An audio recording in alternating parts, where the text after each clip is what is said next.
Where's the sense in that? It makes no sense to me.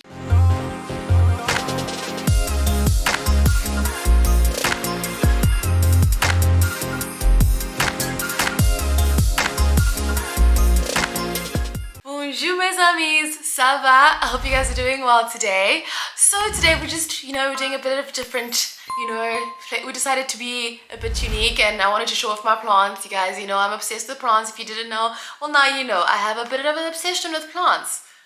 So yeah, I have a bit of an obsession with plants. I just wanted to show them off and just do my video this side. You can have a look, So you can have a look, here and there. So if you enjoy plants, do have a take of my plants. But anyway, that's not what we're here for today. Today, to speak about things I don't really love about France. I know, guys, and I'm not trying to say this, I love France. You guys know I'm obsessed with this country. I do feel like it's my second home, literally. I feel like I was born French in some other world. But there are some things which were quite a shock to me when I got here, and I was just like, oh my gosh, how is this happening, and why is this happening in this country that I thought was in my head, you just think about Paris, think about the beautiful architecture, the having your baguette and your fromage and just sitting by a cafe and all is great and beautiful, and the Eiffel Tower behind. But there are some things that obviously when you live here, you find out about a country and it's like, okay, maybe not so perfect.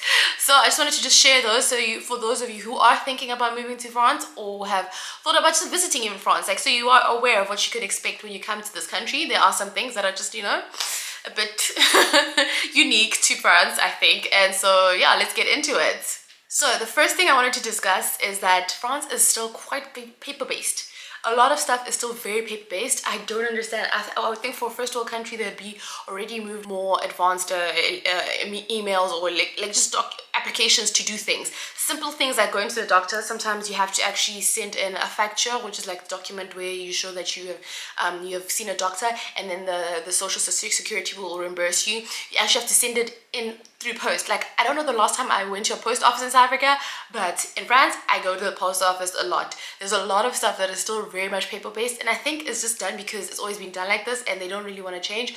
Even before, going to the prefecture, which is where you go for, I guess it's foreign affairs. If you're a foreigner, there was a time where you had to go and stand in lines and have a huge pile of documents if you wanted to apply for visa, what have you. Now they're starting to move away from that, and they're starting to do things online a bit. So you can, if you're coming in as a student, or if you're coming in as a work as a talent visa, on a talent visa, then it is you're able to do some of it online. So they are moving towards more online based applications and what have you. But it's really for me, when I first got here, I was very confused because I don't even remember the last time I went to a post office at home. I don't even know what it looks like inside. I think I go there just to go renew my driver's license, but that's about it. So it was really weird to see that in France. Just putting it out there.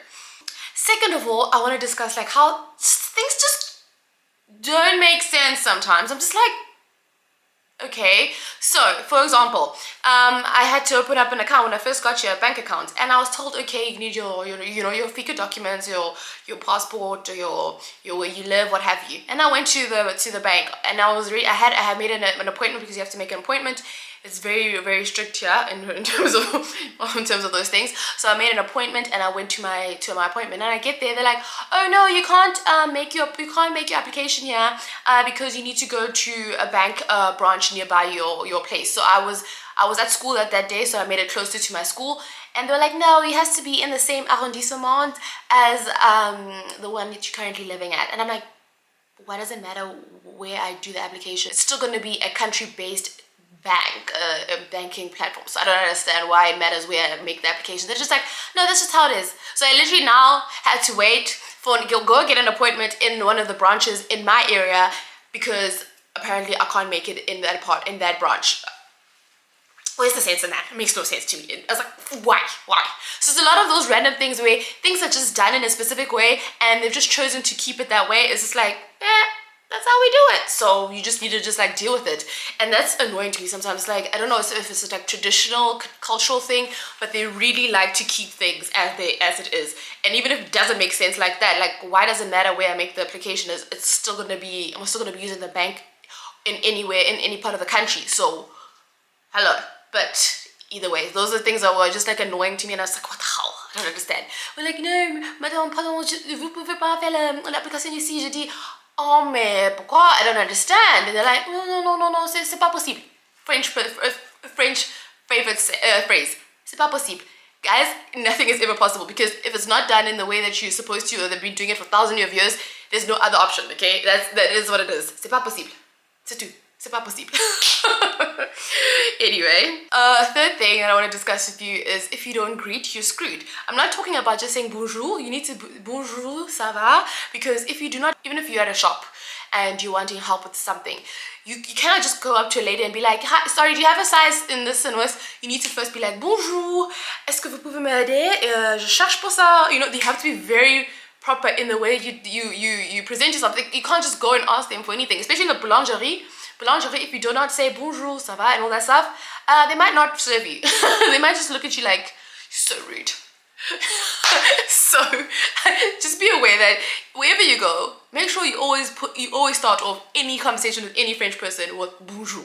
Don't think about like, I need this and this and this. And I think it's a good thing, actually. It's not a bad thing, because I do think in Anglo-Saxon countries we're a bit more like, whatever, like, just help me. You're there to you're part of hospitality, so you just help me, like, this is your job. Whereas here it's like you respect everybody no matter what position they are. You're gonna say bonjour, okay? You're gonna ask how they are. So make sure you do that when you come to France. So, and then my fourth point is that French is not necessary, but it is frowned upon, and your life will be a hell of a lot difficult if you do not speak French. I'm not gonna lie. I'm gonna tell you straight up now. If they tell you in these when you're applying for university here, and they're like, oh no, you don't need to speak French, you'll be fine, blah blah. Technically you will be, but technically you won't be. Because really, I've had situations whereby, yes, in hospitality situations where you, in shops or what have you, majority of the time they understand that the clientele is international and they speak English and French. But if you're just going to live here and you're going to be speaking to perhaps your landlord, or you're going to be trying to get help online or talking to a call agent, majority of the time they do not speak English, and it's not even like it's your problem. If you don't speak French, it's your problem. So it's either you find yourself a friend. I remember when I first got here and my French was not that great, I had to ask my friend to make an appointment for a doctor, because even that was difficult. Even though I studied French and I knew a bit of French, it was not sufficient for me to speak it, because also the French is very different from how you speak it when you first learning your French in school. It's obviously it's colloquial, and there's things that they don't say, and like je ne sais pas, like for example, je ne sais pas.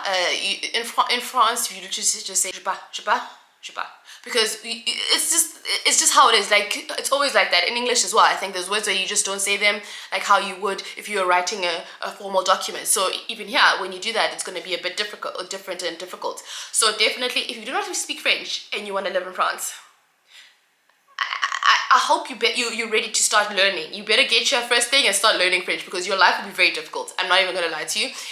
Like I said, you can get around, you can, I guess, do the bare minimum, but also it's just going to be very hard to even do the bare minimum. So make sure you scratch up on your French, because you're gonna need to parler le français to live in France, okay? Oh, another weird thing that I found is that France is very much, there's got so many rules and regulations and what have you. So like things like such as if you're wanting to look for an apartment and stuff like that, I think I've mentioned it before in a previous discussion where I said if you do not have somebody to guarantee you, or a person who's from France to be your guarantor, that means they're gonna, if anything was to happen and you can't pay, then they legally have the right to go and, you know, go and make proceedings with your guarantor to try and recuperate whatever it is that you owe. So if you do not have that in France and you're looking for a place to stay and you don't have a CDI, which is an application, which is kind of what a CDI, which is a contract, which is a long-term, never-ending contract. If you have a short-term CDD contract, it's very difficult. So if you don't have a CDI and you don't have a guarantee in France, you can be homeless. I'm not even joking. No matter how much money you have, you can say, I'm going to pay a year's rent in advance. And they'll be like, no, c'est pas possible. You need to have a guarantor. Like, if you don't have a guarantor, you're screwed, okay? So I was very confused by that. I was just like, I can afford to pay it, and I'm saying here's the money, and you still like no, because I mean it's very difficult apparently, the laws and stuff, to get rid of a person if you finally sign a contract with them and they're in your apartment. So they try to make sure that whoever it is that they get, can pay and will be sufficient to pay. So you need to have a friend, and it can't be a guarantor from home. You can't use your mom or your parents from home. It needs to be a French person, a French guarantor person living in France, a resident of France. So that makes it a lot difficult if you're coming from school, and you don't know anybody here. It's gonna be a bit difficult to find a place to live. So I was like, that was just like a huge like reality check when I moved here. But luckily for me, I lived with an amazing family, and I was lucky enough to have a chance to, before I have to go and find my own place, I was able to figure it out before that. So luckily for me, but I don't know what I would have done if I didn't. And another thing is the prices don't make sense. They really don't. I think France is, I really can't quite understand when they say Paris is expensive. Paris is fucking expensive, because literally you can pay off for the same price. You can get a car installment, or pay off a car installment, a monthly car installment, for the same price you're gonna pay for dinner. It doesn't make sense to me. I don't understand. How is the car installment the same price you're gonna pay for dinner? I don't understand. So for me, I don't know, maybe it's because South Africa, our exchange rate is obviously more inflated than the euro. So there's a huge difference in prices. So you can see, it's like, okay, I'm paying an installment here, I'm going for dinner. But in France, it's all kind of like around the same range, and you just, they're like, what? How am I paying for a car installment for dinner? I don't understand.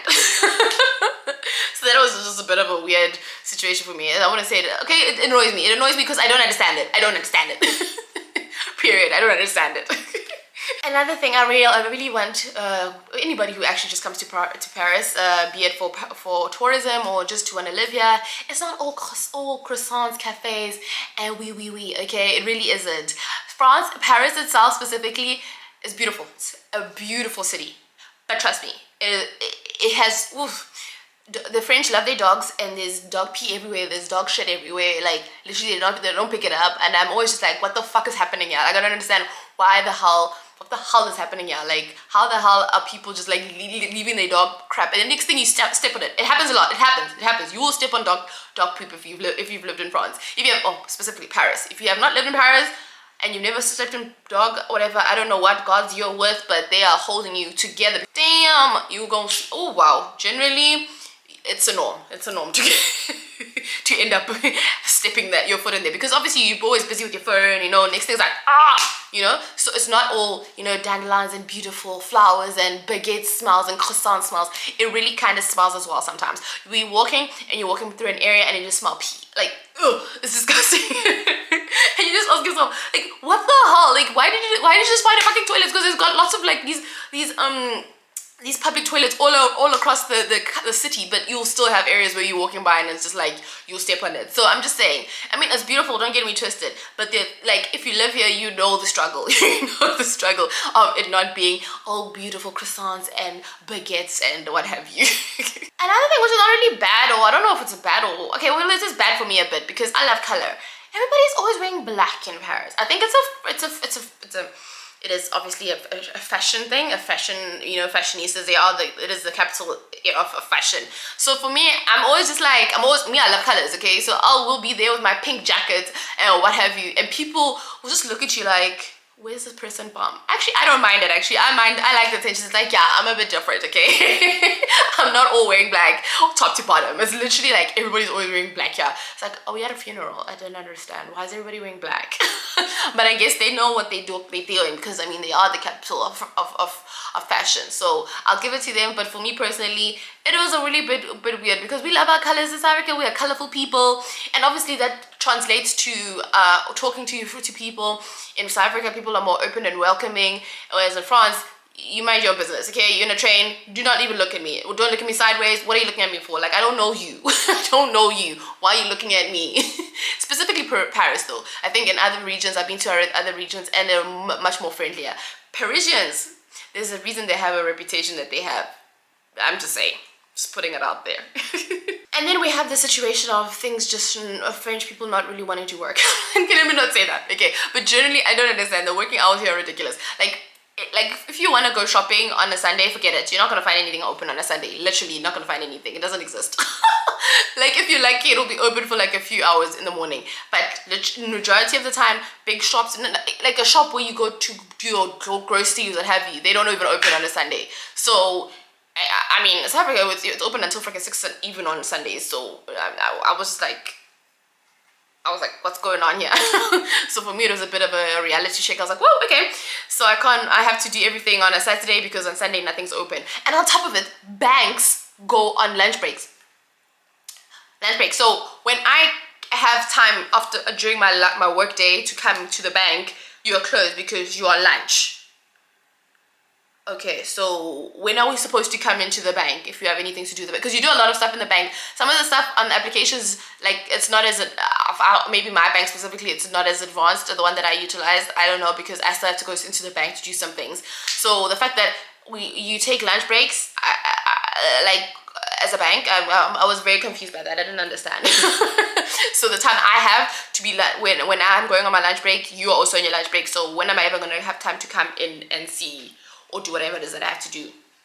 And on top of that, sometimes they close even on a Sunday. They close on a Monday. So it's like, what the hell? Like, how can you close your whole bank? Or not only banks though, businesses close on a Monday, and because they apparently because if you work on a Saturday on a Sunday, then you have to close on a Monday or something like that. So a lot of actually businesses close on a Monday. So it's like, you never know. You go and you hope that you go there, you're gonna get what you get, but chances are you might not get what you're looking for. You never know. Finally, the worst of all, I feel like, if anything, oh my gosh, I can't handle French waiters. They're the most rudest individuals you ever meet in your life. Like, it's like you're paying, because okay, in France you don't really have to pay you don't have to pay a tip normally, because it's included in the fee that they pay them. So they do not give a rat's ass. Okay, if you're gonna if you've ever dealt with a French waiter in a cafe, you'll know what I'm talking about.